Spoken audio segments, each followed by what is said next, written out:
This is the Horse Radio Network.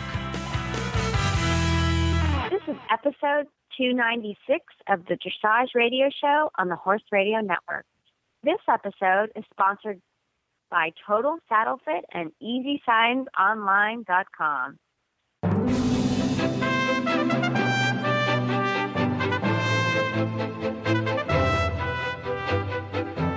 This is Lindsay McCall from Jupiter, Florida. And this is Regina Cristo from Sand Lake, New York. And you're listening to the Dressage Radio Show, brought to you this week by the United States Para-Equestrian Association. And we also have our producer, Glenn, with us.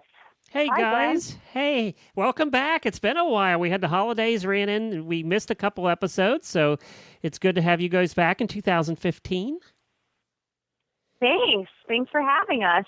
And Thanks, Glenn. Regina, we're sitting a little better than you are down here in Florida tonight. It's Monday night, and you're just getting the blizzard started now, right?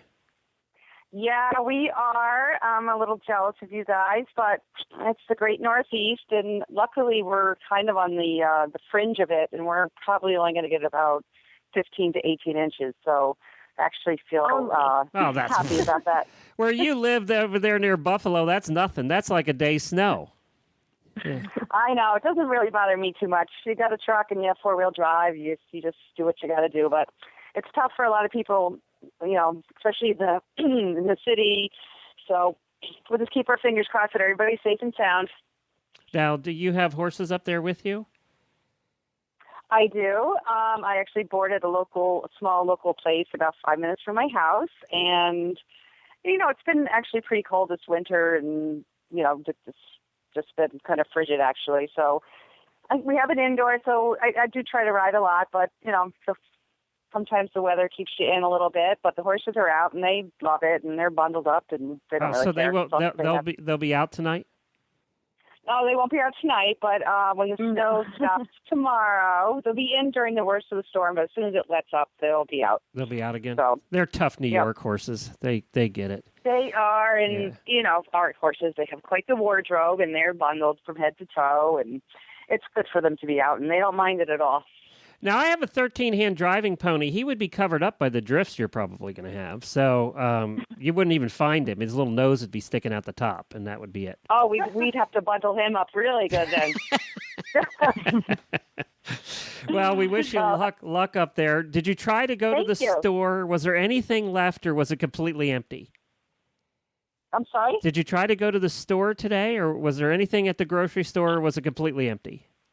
Well, it's funny because I stopped last night at my grocery store on my way home from an event I was at, and I hadn't even really listened to the radio or the weather, and my market had looked like the locust went through, and I said, what is going on here? And apparently someone said, there's a huge storm coming, and I kind of felt silly because I didn't know, but a big storm doesn't bother me that much, so it was pretty wiped out. You know, people, you know, the most you're going to be snowed in, even in a worse blizzard, we've been in some bad ones, is a week, right? You can probably survive, well, maybe not some people. I don't know how much Lindsay keeps in her refrigerator, so maybe I shouldn't say that. Well, as long as that baby has food. Yes. Well, I'm from up in Ohio, up in the snow belt. We get tons of snow, and I keep getting videos of my horses, of course, playing in the snow and enjoying themselves. But my mom loves it when it snows, at least, 4 inches. We have multiple sleighs, and she puts one of her driving horses on the sleigh, and she takes it out and rides it across the roads and gives sleigh rides to people. So I've been driving for almost 30 years and have never driven a sleigh. It looks so much fun. It's a lot of fun. You gotta have a good horse though, because it doesn't turn well. So you have to know how to turn properly so you don't turn over. Gotcha. Oh, that's she's making the best of a bad situation. That's for sure. Yeah, she loves it. Let's see. Is she a driver? Does she drive normally? Yeah, she does combine driving with her one of my old hunter ponies, a little Welsh pony. Oh, cool. Very good. Yeah. We'll have to have her on the driving radio show sometime. Yeah, she just touches in it. She enjoys it. I've done a few little CDEs with her. I've been her what do you call that? The caller. Navigator? Yes, I calculate all the numbers Yep. and tell her where to go. Do you stand on the back or? Yeah. Yeah. Yep. Yep. I was Oh, never very fun. good Yep. at that because I get lost in the obstacles. I get all messed up. The You need gates. me. I'm good at that. Yeah, I can't remember them all. So, well, Doesn't look guys, easy, I'll tell you. I know we're not here to talk about para-driving tonight, so we are here to talk about para-dressage, and the season has gotten underway. But before we talk about that, you had some exciting news in the world of para-dressage just recently. Yeah, goodness. Sydney Collier is just grabbing all the accolades out there. She's had such a wonderful year, and she deserves everything she's received. And first of all, she got the FEI award. It's called the Against All Odds Award this year, and she got to travel overseas to receive this award in a big black tie affair, and it was a big deal, and we were very excited for her. And she also received the USEF Junior Equestrian of the Year award, and she recently received that at the USEF convention. So we were thinking, hats off to Sydney. Well, let's not forget to mention that the FEI award was also received by a certain assistant of hers was along. Yes, Journey, her poodle. That's right. her guide dog, who also received a lot of press and publicity this year at the World Equestrian Games, being the first dog to ever receive credentials through WEG.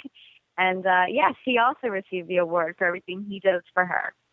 Yeah, and I think that's one of the most popular dogs in the equestrian world right now, actually. Thanks to the definitely. Yep. People notice him. He's a great dog. And just as a side note, also, I had invited Sydney and her coach Wes Dunham and Sid's mom and Journey to come to Albany for our USDF GMO year-end banquet. And they came, and she did a little talk for us. So not only is she traveling the world, she's kind and generous enough to come to my small dressage group and speak with us, which was really, really cool. And let's remind everybody how old she is. She's 16 years old. 16 years old, and she's up speaking at groups. So that, traveling the world, that tells you something about this kid. She's an excellent speaker, and she's just delightful. I mean, if I had a daughter, I'd want her to be just like her. So and she's been really on our cool. show here a number of times. So if you want to look for her, just look for Sydney Collier, or go to DressageRadioShow.com and just search for Sydney Collier, and you can hear some of the interviews. We've had her on a couple times, and she's always so bubbly and fun. She is. Yeah. Well, congratulations to her, big time. Yeah. And she was also recently showing at the Adequan Global Dressage Festival. It was our first show of the season. We got the first week of January down in Wellington, Florida for the CP EDI 3-star event. And we had a good amount of riders come to the show. We had some new combinations. We had a couple that have been around for at least a year and are getting to know each other really well. And the U.S. team did quite well. They ended up winning over Canada this year, and the riders really enjoyed showing under the FEI ground jury. And the team consisted of Sydney Collier, Annie Peavy, Rebecca Hart, and who am I missing? Roxanne? And Roxanne Trunnell. Yeah. Well, congratulations to all of them. And, of course, your chef to keep is still Kai Hunt. Yes, and and then we had 4 of our WEG riders there out of the 5, and our 5th one was Susan Trebus, who was in California and couldn't make the Florida show this year. Okay, so Susan didn't make it, huh? No, unfortunately. That's a long way. But I'm sure she'll be at the California show that is coming up in the springtime. Terrific, and I know we have a second, and we're going to talk about that a little bit later in the show, and I know we have a second guest also. Yeah. We're going to be first speaking with Brendan Curtis. And Brendan is new as a trainer in para-dressage, but he's been around the block. He started as an eventer, and he's a dressage trainer, and he likes to specialize in the young horses. And we will be speaking with him, and he's now Elle Woolley's trainer, who will be aiming for the Paralympics. And before we get started with your first guest here, we have something we do here in the Dressage Radio Show, and it's a Total Saddle Fit saddle fitting tip of the week. Justin from Total Saddle Fit is going to answer another listener question. We've been getting a ton of them on saddle fit questions. So we're going to do that first, and then we'll be back with your first guest.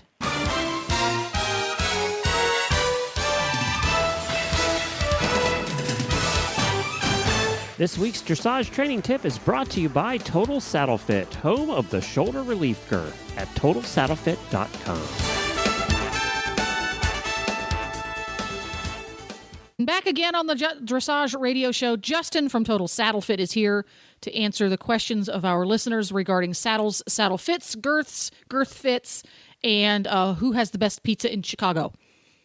Welcome back to the show, Justin. Well, thank you for having me, and I'm sorry that I'm going to have to disappoint you without having that pizza answer ready. It's the time of day that I'm getting the 3 o'clock hungries, and for some reason, the image of pizza just popped into my head, and I had to get that out of there. With the listeners of the Dressage Radio Show have been enthusiastically emailing questions to Reese at horseradionetwork.com and Philip at horseradionetwork.com. So Justin is here to answer some. And today he's going to answer a question from Diane in Ontario. She writes, how will I know if my saddle needs reflocking? I know some folks just reflock their saddles every 3 years or so. I have a sort of hybrid saddle that is between all-purpose and dressage, and I've had it for 5 years. I ride 5 days a week and did use it on 2 horses until I sold 1 horse about a year ago. My horse seems to be going forward and in a balanced frame. He stands quiet and still while I saddle him, and he's not telling me that the fit is not ideal. I do not tie my horses for saddling, so he could leave the scene of the crime if he wanted to. So should I get it reflocked anyway? All right. Well, there's a couple sort of ways we can look at reflocking and the need to do that.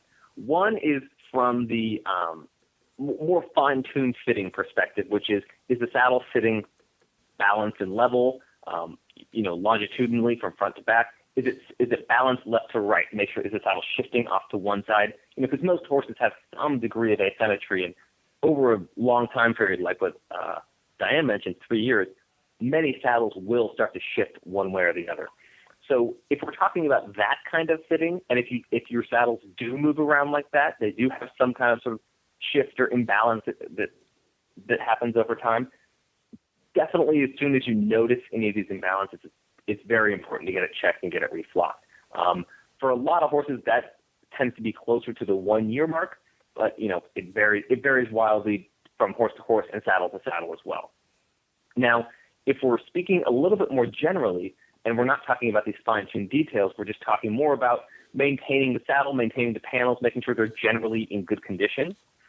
What I would look for there is when you turn the saddle over, and you should do this sort of on a somewhat regular basis, regardless. Just kind of check out your tack. Look at the equipment, look at the saddle, look at the panels. Are they soft? How do they feel? Is there anything weird going on? Because things can break down over time, or screws can come loose. I mean, the last thing you want is a screw coming loose out of a saddle and hurting your horse. So it's worthwhile to check it regardless.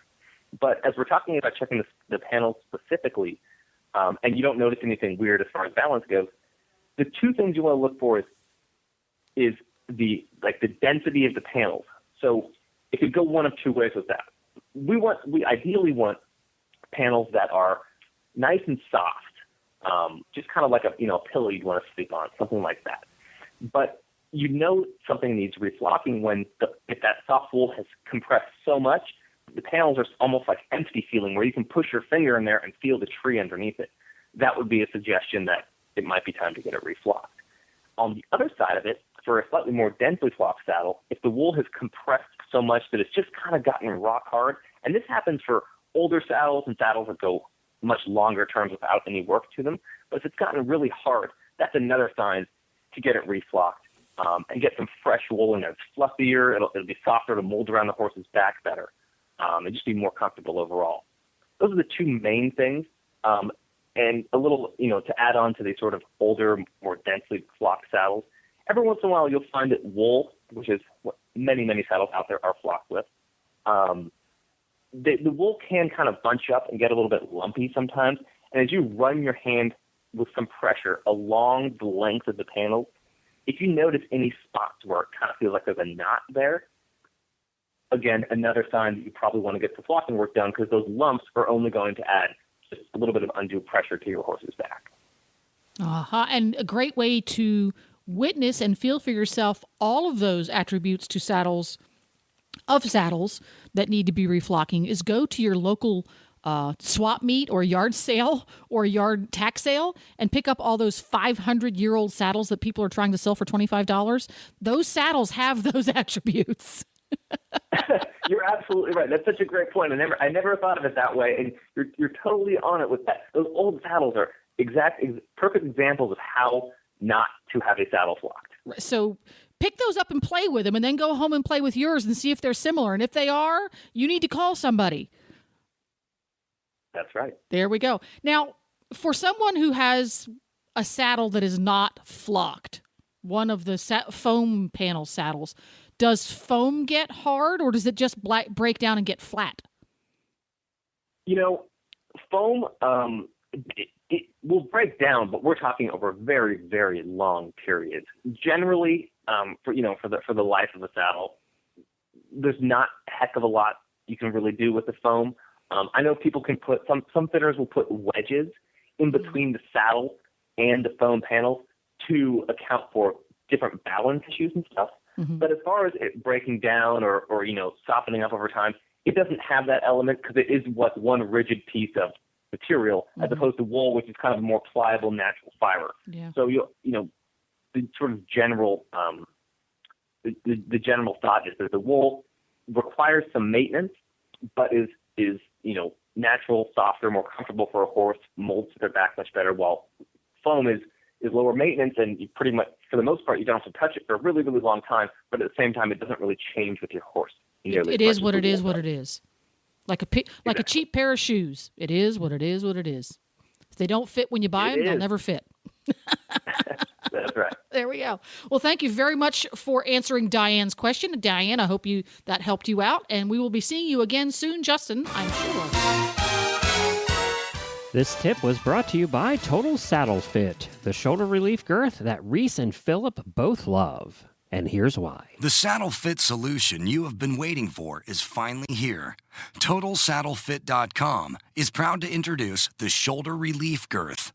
This strategically shaped girth actually moves the girth line of your saddle back over 1 inch, thereby freeing your horse's shoulders from the saddle. Traditional girths pull saddles up against a horse's shoulders and often over the top of the shoulders. The shoulder relief girth's recessed ends allow for the billets to buckle into the girth farther back to give your horse unparalleled freedom of motion. We are so certain that your saddle will fit better and your horse will be more comfortable that for a limited time we are offering a 30-day, 110% money-back guarantee. If you are not totally satisfied with your shoulder relief girth, send it back for a full refund plus 10% of the purchase price. Don't wait. Order now for the best saddle fit solution available. At TotalSaddleFit.com. Visit TotalSaddleFit.com.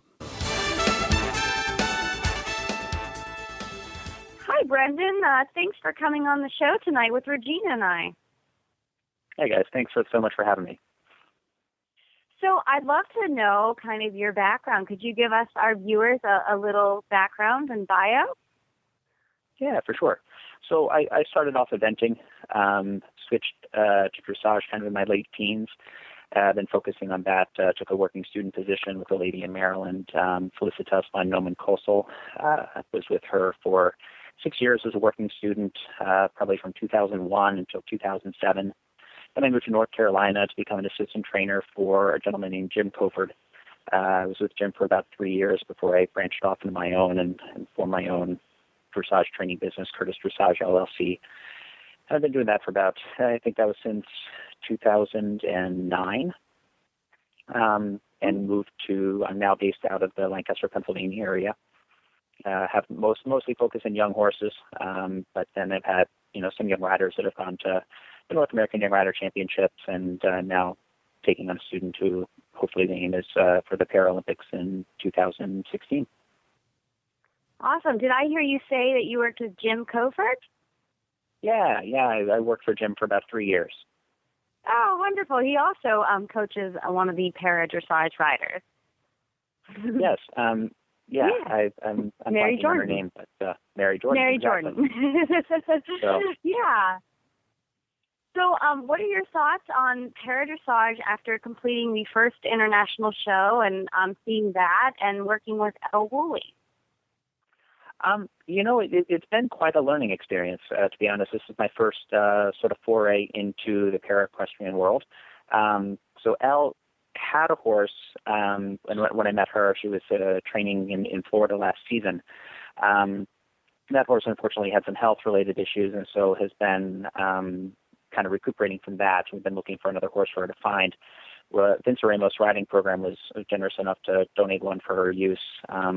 We got in the middle of December, so unfortunately we missed competition-wise. We missed the first CDI, but did fly down to kind of watch and basically get an eye on the competition. Oh, that's great. I'm glad to hear you guys you got a chance to go down. Have you talked to Jim Coford at all and gotten any tips or any advice from him on what it's like to be working and training with a para rider? I have a little bit. Jim was down because Mary, so in conjunction with the CDI that was running in January, they also had a 2-day clinic following the CDI that Mary Jordan was riding in as well. So I was able to kind of catch up with Jim while I was there and kind of compare notes a little bit.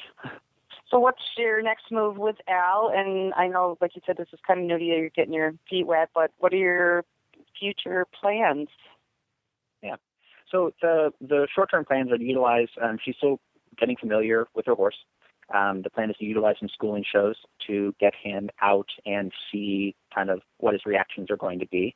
Start a recognized show season end of March, beginning of May, and then we're going to make the trek out to California for the Rancho Marietta CDI. I forget which, I believe it's the second weekend of June. Oh, that sounds like a terrific plan. And how is Elle doing? And and can you tell us a little bit about the horse that she's riding and how it's going? Yeah, for sure. So the horse's name is Right Time. It's been competed. We got it. It was donated to the Vince Ramos riding program by a lady named Kelly Lane, who rides for Australia. And she competed the horse through small tour in the national levels. Did a couple precinct tours, and I won. And then the owners decided that this was going to be the right life for it. So Elle's had the horse about a month. It's really a freaking perfect horse, I think, kind of for the situation. Really special, talented, kind of once in a lifetime opportunity for her. So he's got some kind of personality quirks that she's kind of getting to know. But I think he's going to be a really good project, especially long term.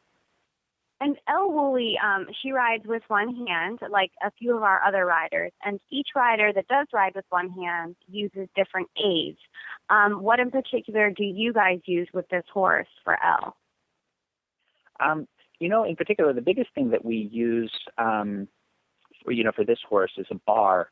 It's about 6 inches long that connects the two reins, so it makes it a little bit easier for her to ride with one hand. We use an elastic band to keep her left foot in the stirrup as well. Oh, nice. Interesting.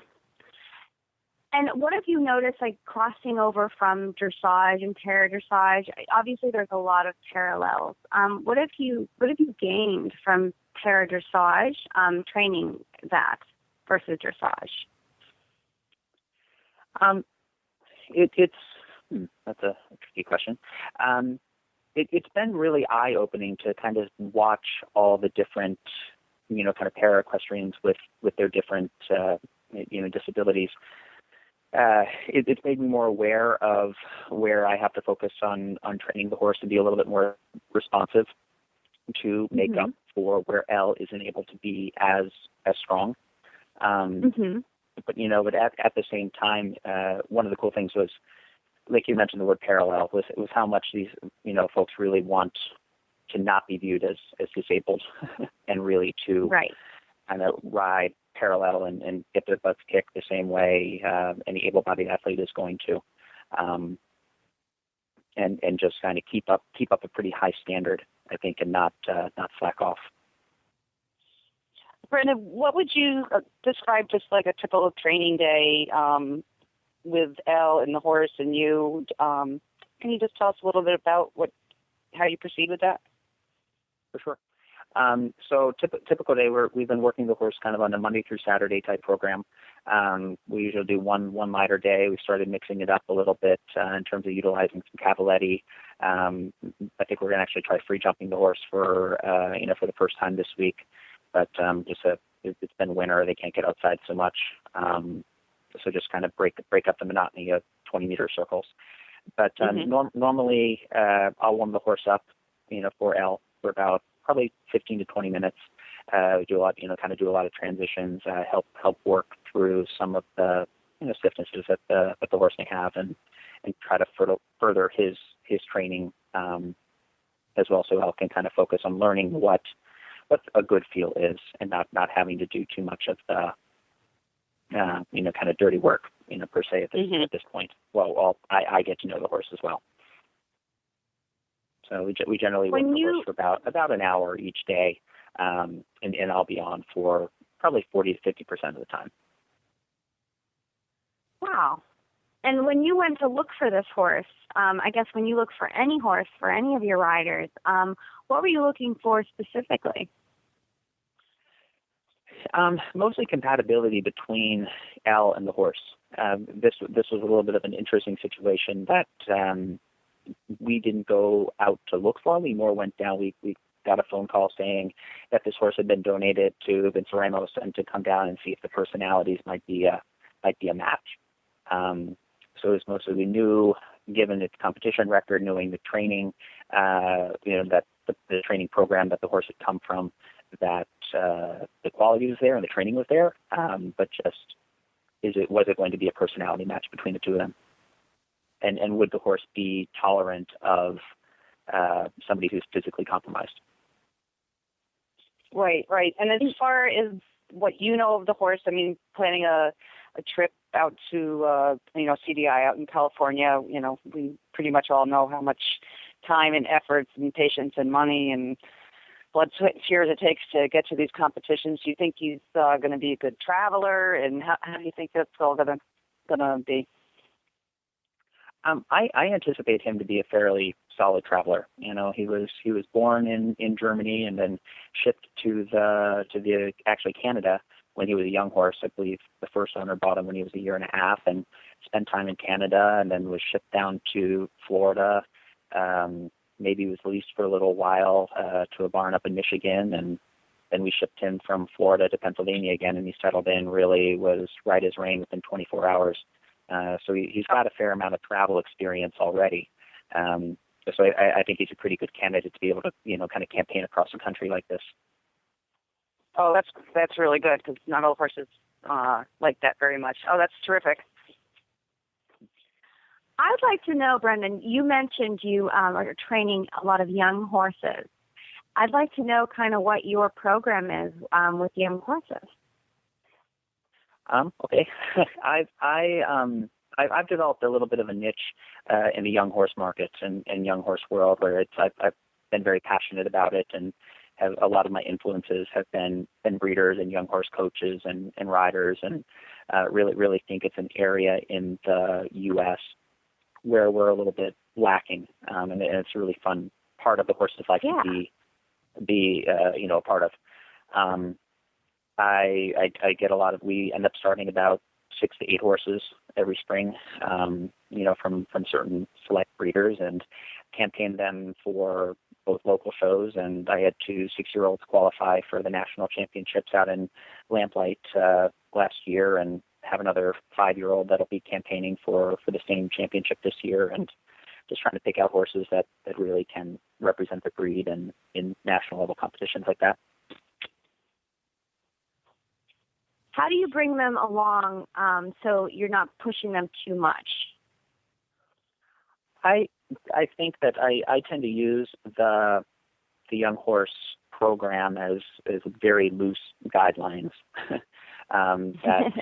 It's kind of a good judge for us where they can be at any stage of their life, but they don't have to. Not every horse is ready for the 4-year-old test. Not every horse is ready for the 5-year-old test. Some may not be ready for any of them, and then decide that when they're 8 years old, they're ready for the St. George. So it's kind of good loose guidelines just to have something to base, kind of base your program off of, but really listening to the horse as an individual, and they're usually pretty clear about telling you what they're up for and what they're not. In a lot of parts of the country, winter is not a great place to work and train and, get things done. And, especially the para riders need to stay in a program consistently to be ready for these big events. Do you have any tips that you could tell our listeners on how to stay fit and how to stay in the tack and what you guys kind of do to keep going during this cold weather? Yeah, for sure. So I'm lucky, and I know not everybody is, but I've got a regulation size dressage arena, indoors, attached to my barn. So basically, once you walk in the barn doors, you don't have to leave. So nice. Don't tell me it's heated though. Is it heated? No, not heated. Oh, we're not that spoiled. Okay, all right. Well, we will all be there. Yes, exactly. So that makes the training, aspect a lot more pleasant. I did operate for quite a few years without an indoor, and it just really became prohibitive of serious training. That when the ground freezes, you can't ride. So I'm lucky enough where weather doesn't normally affect kind of the day-to-day riding program.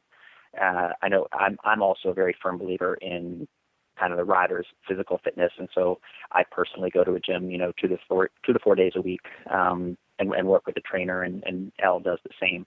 And then I think that's both for her specific disabilities has been incredibly helpful for her to maintain a certain level of physical fitness, to benefit her riding, and also as a physical therapy aspect to focus on where she's weak and try to make really those areas that are compromised stronger.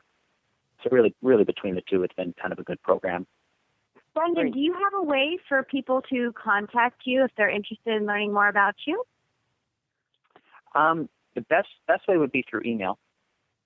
Okay. Can I can go ahead and give that? Yeah. Yeah. So, curtisdressage@gmail.com.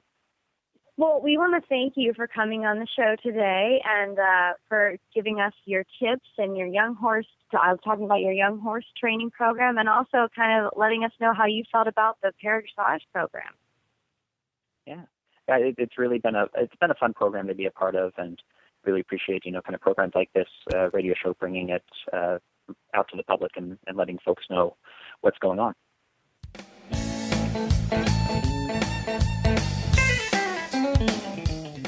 Easy Signs Online is the official sign company of the Horse Radio Network. This week's product highlight are their personalized nameplates.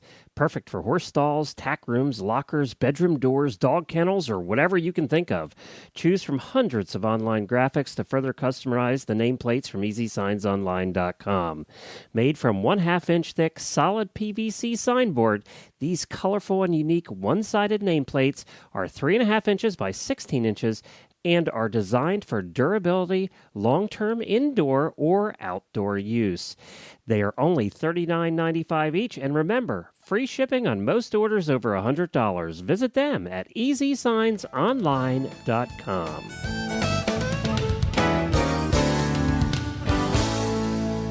Our next guest is Ellie Brimmer, who is currently residing in Wellington, Florida. Thanks for joining us tonight on the show, Ellie. Thanks. Happy to be here, as always. So how's everything going down in the South during the beginning of the season? It's going really well. We've already had our big international CPEDI, and that was a good learning experience. And now we're taking some time and figuring out our next plans for these next couple months coming up here. Great. So the show went well, and I know we had quite a few riders, and everything seemed to go smoothly, and we did pretty well, I heard. Yeah, the United States won the team competition, which is huge for us because we're already looking towards our team rankings and making sure we have a team spot for the Rio Paralympics. And so that was really good. And for me personally, I improved on my scores, and there's still a lot of room for growth. And so I'm really happy with my own performance personally. What did you think of some of the new rider combinations that we saw? Well, Dale Dedrick, who I used to ride with Rosalind Kinsler, was there with her new horse, Mr. B. And I've seen them work together for quite some time now, so it was nice to see her get back in the international ring and show well. And let's see, Roxy retired her mare from the WAG, and so she is feeling out new partners as well, so it was nice to see her back. And Sydney also got to see her horse, Wentworth, come back after an injury, and she also borrowed a horse from Kai as well, so it was good to see her get out there on a couple mounts. And let's see, and Derek also had a new horse, and he's always such a good guy, and it was fun to see him as well. Yeah, and we saw. I think that. Yeah, we saw Mary Jordan for her first time with Rubicon. Mary. Yeah, see, Mary was always. I never got to see Mary because her ride was always after mine, so I wouldn't be taking care of my own horse. But yeah, no, it was also good to see Mary mounted up as well. So it's exciting times. There's lots of shaking up with the horse and rider combinations. Well, that's good news. I think we're looking pretty good as a country, though. We're looking pretty solid, and we have some really nice horses compared to the past years.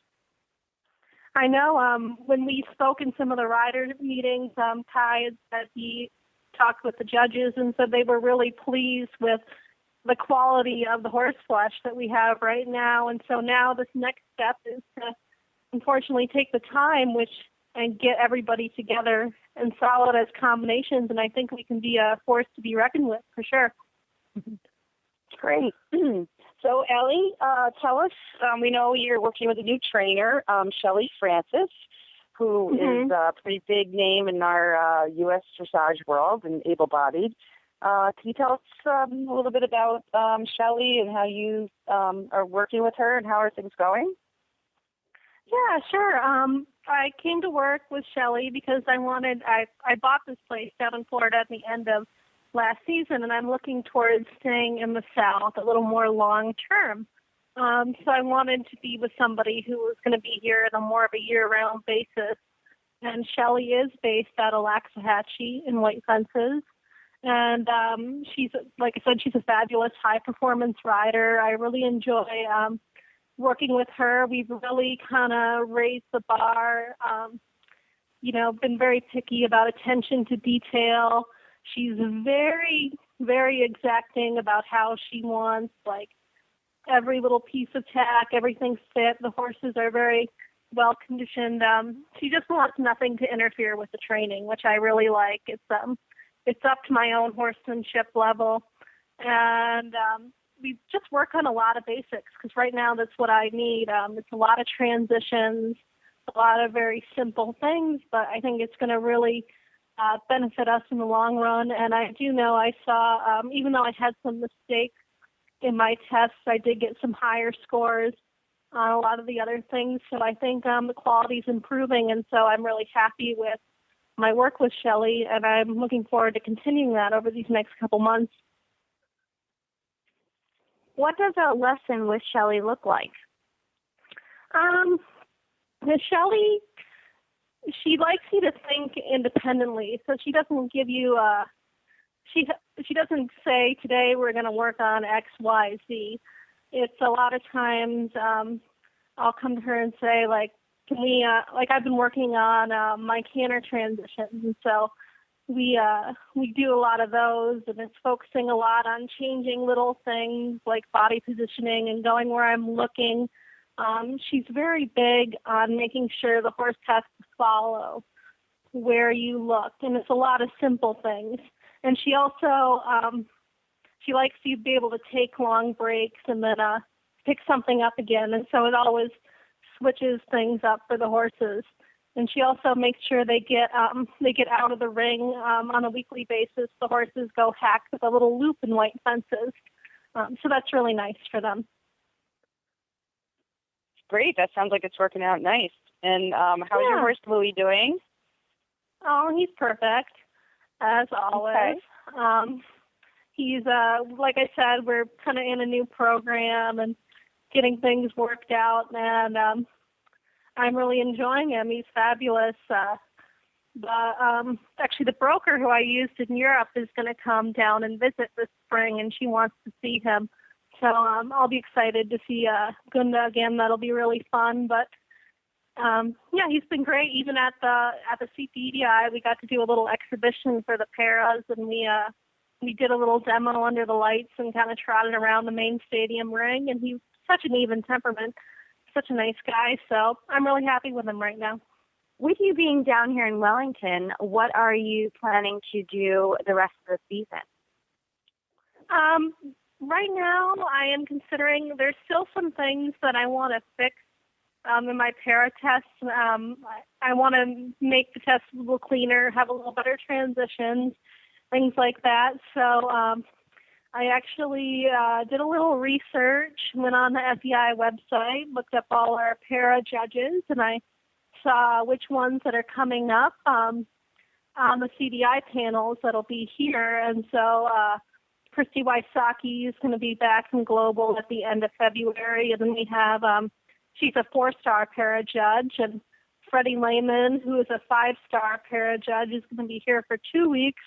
And Carlos Lopez, who's another 5-star, is going to be here for a week near the end of the season. So I'm going to try and get into some of those shows. Because if they put some of those judges in the judging national classes as well, hopefully I'll be able to get a chance to ride in front of them and get some of that feedback. Oh, that's a great idea. You had a recent clinic. There was a big clinic right after the International CPEDI. And tell me about this clinic that everyone did. This was a Train the Trainer symposium with Shell Meyer.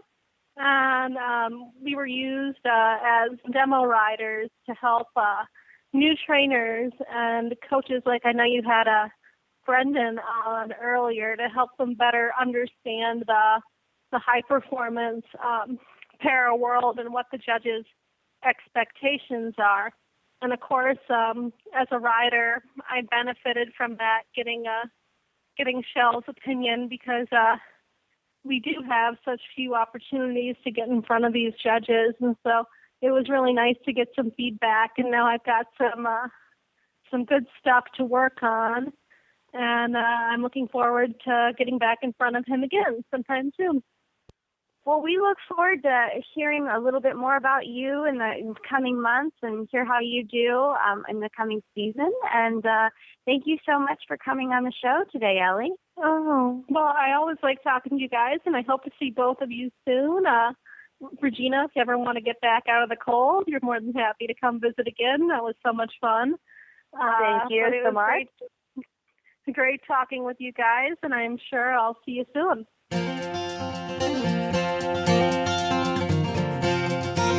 Hi, this is Gina Moronic from Wisconsin, and I am an official Horse Radio Network auditor. It's something I'm really proud to do and to be a part of in a small way because it's something that I get a lot of information from. The Horse Radio Network and the convenience of the downloadable podcasts means that I can improve my horsemanship skills, my riding skills, or just really enjoy listening to friendly, informative programming whenever I'm driving to work or working on chores or at the barn even.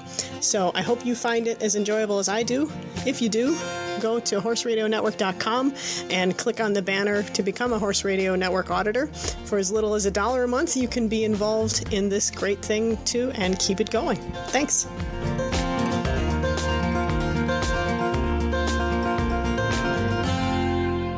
So, guys, I know you had this first show of the season. When do you really get started showing? Well, our first big, huge show was just 1st January. That was Right. our big show, and then we'll have a few shows coming up through the spring, and then a few riders will be heading over to Europe, hopefully, to participate over there in the Para-Dressage competition. And then we'll go from there to the national championships and get into fall. Now, are we looking forward right now to the Olympics? Is that the next big thing? Yeah, that's our next big medal competition, and that is what we're all aiming for and what all these horse shows are qualifying the riders for. Now, is there para in the Pan Ams? So they are supposed to be adding us, I think, this coming Pan Am. But yes, there will be. Okay, there has not been in the past, though, right? That'll be a new thing? I'd have to be corrected, but I assume no. I'm pretty sure no. Okay. I was wondering about that.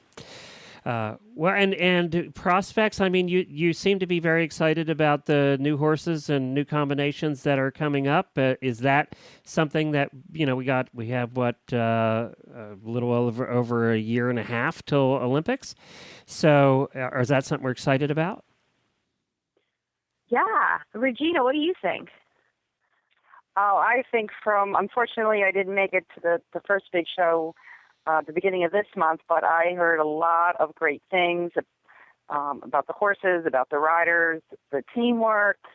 I think the whole thing is coming together, and a lot of people are very excited. And I think we're just going to keep at it, and big success is on the horizon for us. Yay! We need to start winning some medals so you guys can get more money to do this with. Oh, it's so exciting. Yes. We actually have Para-Dressage at the Young Riders this year, at the North American Young Riders. Oh, really? So we're very excited to have that. We're looking for a big sponsor, and it'll be the first year of that. And that's at the Kentucky Horse Park. Correct. Yeah. Wow. Very good. Cool. Yeah. Well, guys, again, thank you so much for joining us here once a month on the Dressage Radio Show. We really appreciate it. Can you give out the website again? USPEA.org. USPEA.org is the website. Reese and Phillip will be back next week. As a matter of fact, I'm heading down to see Reese and Phillip in Wellington next week. Phillip's flying in, and for the first time ever, I'm going to meet Phillip in person after doing the show with him for 2 years. And then we're going to have a good time down there. We're going to watch some eventing, some jumping, and we might even watch a little dressage. I'm not sure. But they seem more interested in going and watch the jumping. So Why? I know. I had to say, aren't you we see dressage all the time. So, and then we're going to watch polo. So I think we're seeing everything but dressage while we're down there. No, I'm sure we'll catch You guys sound busy. So I think we'll see all of that. But of course, the easiest way to listen to our shows is our app. And I'm happy to say now that 60% of our listeners are listening on their phones through our app. And that's Horse Radio Network in the iOS or Android App Store. Just search for it. It's free. It's easy to use. It's the simplest way to listen to the Dressage Radio Show and all 8 of the shows on the Horse Radio Network. And because of the app, it's also very exciting. We've increased the number of countries. People used to listen to us in 42 different countries. And over the last year, that has more than doubled to 93. Wow. And that is because of the app. They're all listening on the app. So we welcome people from all over the world. Some countries I've never even heard of, and I didn't know they had horses. So, and now are listening. So we appreciate that as well. And the numbers, I just want to mention also, the numbers for the Dressage Radio Show keep going up. They set another record again in 2014. And we appreciate you both and all of the paras for joining us here last year, and for Reese and Phillip for putting in the hard work they do every single week. So thank you, guys. I really appreciate you doing this. Well, we love doing it. We enjoy getting to talk to all the experts in the Para-Dressage world. And now Regina has to go because she has to get her shovel out and sharpen it up. Because Oh, that's why I had children, Glenn. Got it. Go out and play in the snow and bring the shovel with you while you're at it. Okay. Well, thank you so much for Thanks, guys. again having us on, Glenn. We'll see you guys. Have a great week, everybody. Thank you. Be safe.